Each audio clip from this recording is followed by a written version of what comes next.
En menos de un siglo, los incas desarrollaron y tejieron un vasto imperio poblado por unas 15 millones de personas y sorprendentemente desarrollaron una economía viable lo suficientemente fuerte como para mantener una élite de alto peso en una grandeza casi divina. La familia era un componente fundamental de la sociedad inca y se establecieron fuertes lazos incluso entre parientes distantes, no solo familiares cercanos. Los incas consideraban que la línea masculina era la más importante. La familia en general habría sido todos los miembros del mismo grupo de parentesco o ayllu, algunas de estas compuestas por cientos de pequeñas unidades familiares. Eran lo suficientemente grandes como para ser categorizadas como una subtribu. El matrimonio fuera de este grupo era inusual, por lo que todos los miembros del ayllu estaban en la práctica relacionados. Creían que provenían de un antepasado común, generalmente una figura legendaria o incluso un animal mítico. Una identidad colectiva adicional, además de la sangre, era el hecho de que el ayllu poseía un pedazo de territorio en particular y los ancianos lo repartían para que las familias individuales trabajaran para que pudieran ser autosostenibles. Los incas también pusieron mayor énfasis en los lazos geográficos entre individuos e introdujeron una nueva clase aristocrática a la que no se podía acceder desde un grupo social inferior a través del matrimonio. De la misma manera, se permitió que continuara la adoración de deidades locales particulares por cualquier ayllu, pero estas fueron subordinadas a los dioses incas, especialmente al dios Sol Inti. Finalmente, los incas llevaban registros censales precisos utilizando sus dispositivos quipu de cuerda dudada en el que los hombres dentro del imperio eran clasificados según su edad y capacidad física para trabajar en campos o en el ejército.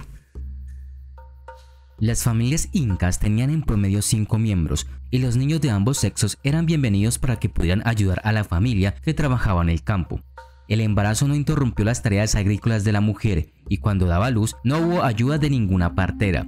Los bebés se guardaban en una cuna portátil de madera que la madre podía cargar mientras trabajaba. Al año de nacido se realizaba una fiesta, el Rutuchikui. Se le cortaba el cabello en una ceremonia especial. Cada uno de los parientes le cortaban un mechón y le daban presentes.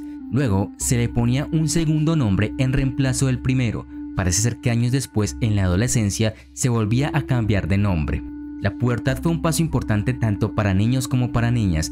Los niños tenían un rito de iniciación más comunitario que involucraba carreras y se les perforaban las orejas para poder usar las orejeras de rango inca. Aquí también se les dio un nuevo nombre de adulto. Los nombres de pila podían ser cualquier cosa que describiera mejor al individuo, dando lugar a nombres como cóndor, kuntur, jaguar, uturuncu, estrella, quillor, orocori y demás. Los hijos de la élite habrían llevado varios otros nombres y títulos según el rango y las hazañas que lograban a lo largo de su vida. El siguiente gran acontecimiento en la vida de un joven fue el matrimonio. Esto probablemente ocurrió cuando la pareja era adolescente.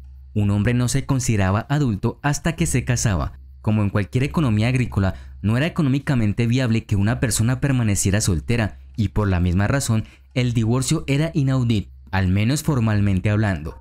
La elección de la pareja parece haber dependido en gran medida de sus padres. Cuando el padre de la niña aceptaba el tradicional regalo de hojas de coca del niño, se hacía el trato. Las ceremonias de boda no se llevaban a cabo para parejas individuales, sino quizás una vez al año para todos los que se casaban en un ayllu. Como la virginidad no era particularmente apreciada en el imperio inca, la niña no sufría repercusiones en su reputación. Después de la ceremonia no religiosa de banquete e intercambio de obsequios, la novia se mudaba al área de la familia de su pareja en un nuevo hogar y trabajaba esta tierra junto a su esposo que había heredado al nacer. La cantidad de tierra que la novia había heredado era devuelta a las tierras comunales del ayllu. En una cultura donde las guerras frecuentes significaban que la población masculina era significativamente menor que la femenina, la poligamia estaba permitida, aunque parece haberse restringido en gran medida a la aristocracia, para quienes también era común tener muchas concubinas. La primera esposa siempre era la más antigua si había esposas secundarias. Un viudo podía volver a casarse con quien quisiera, pero una viuda solo podía casarse con el hermano de su marido. Ambos sexos trabajaban en el campo utilizando herramientas sencillas y a menudo en equipos. Además criaban ganado, pescaban y cazaban según su ubicación. A veces se requería que los hombres realizaran tareas como construir y mantener caminos incas o cultivar en tierras del estado inca, además del servicio militar a los gobernantes. Cuando esto sucedía, sus vecinos ayudaban para que la granja familiar pudiera seguir funcionando. Tanto hombres como mujeres habrían participado en ceremonias religiosas públicas y en festividades relacionadas con el calendario agrícola, donde beber cerveza chicha habría sido un momento destacado. El baile era una característica importante de las festividades, cuando los bailarines imitaban actividades como la caza, la siembra o las batallas. Las actividades de ocio parecen haber sido pocas, pero hay pruebas de deportes como correr y saltar, jugar juegos de mesa y apostar con dados. Los recitales de poesía, el relato de mitos y el canto de baladas tradicionales fueron otros pasatiempos populares. Los hijos de las familias nobles iban a la escuela en Cusco. Sin embargo, incluso para estas familias de clase alta, la educación se limitaba a solo 4 años. En su primer año, los niños estudiaron el idioma inca, el quechua. En su segundo año, aprendieron sobre la religión inca, y en el tercer año de escuela, aprendían a usar el quipú. El quipú era la forma en que los incas mantenían registros de poblaciones y suministros de alimentos, por lo que esta era una habilidad importante para los futuros líderes. La educación concluyó con un cuarto año dedicado al estudio de la historia de los incas y se preparaban para la vida como funcionarios gubernamentales o religiosos. Los estudiantes también participaron en entrenamiento físico y estudiaron técnicas militares durante sus años escolares. Los profesores se llamaban amautas. Enseñaron a sus alumnos a través de rutinas de práctica, repetición y experiencia. Los amautas eran escogidos por ser los hombres más sabios del imperio inca. Los hijos del inca común no fueron educados. Los padres enseñaron a sus hijos las habilidades necesarias para trabajar en la granja. Si un niño era reconocido por sus talentos especiales, el gobierno podría optar por capacitarlo como artesano. El entrenamiento para las niñas fue diferente. Se podrían elegir chicas con talento y belleza de los pueblos. Si eran elegidas, se les capacitaba en el arte de hilar, tejer, cocinar, hacer chicha y para la religión. Después de completar su entrenamiento, eran enviados a servir al Zapa Inca o trabajar en los templos. La comida que consumía la gente variaba según la región. Los incas que vivían a lo largo de la costa comían más mariscos y frutas frescas. La dieta de quienes llamaban hogar a las montañas consistía en muchos platos que demandaban maíz y papillas de quinoa. La dieta era en gran parte vegetariana y la carne se reservaba para ocasiones especiales. Su desayuno era a menudo una comida llamada chicha, que era una especie de cerveza espesa hecha de maíz fermentado. Su comida principal se tomaba por la noche: papas, sopas espesas de verduras hechas con quinoa y una especie de pan hecho con maíz y agua. Los agricultores incas cultivaban más alimentos de los que se necesitaban. Después de cosechar su comida, el inca la liofilizaba. Para hacerlo, los incas trabajaron en equipos para primero pisotear la comida, sacando tanta agua como pudieron. Luego, durante el día, dejaban secar la comida al sol. Por la noche, lo dejaban al aire libre para que se congelara. Cuando querían usar los alimentos deshidratados, simplemente les agregaban agua.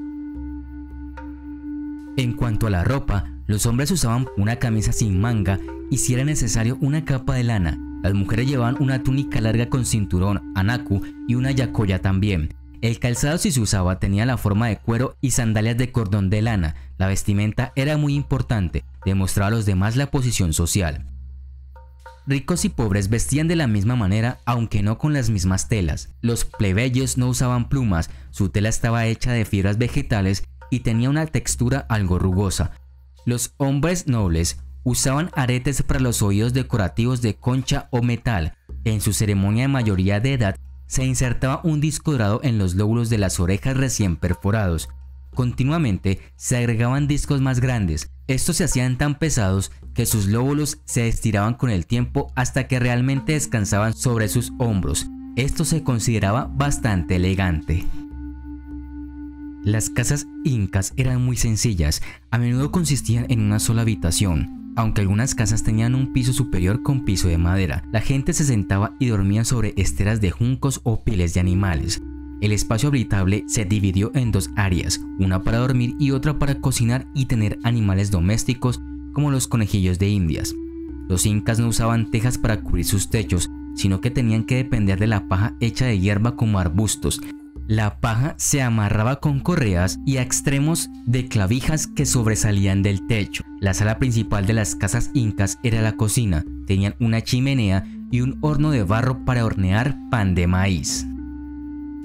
La religión fue para los incas, como muchas otras culturas antiguas, inseparable de la política, la historia y la sociedad en general.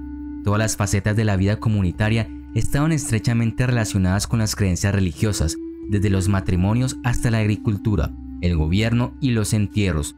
Los éxitos y fracasos de cualquier tipo en la vida se debían a la influencia de los dioses y los antepasados del Inca.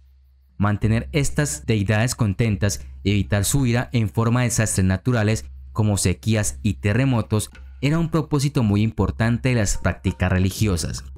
La religión inca también fue una herramienta importante para que la élite gobernante legitimara tanto su propia posición privilegiada dentro de la sociedad como para difundir la creencia general de la superioridad inca sobre los súbditos de su vasto imperio.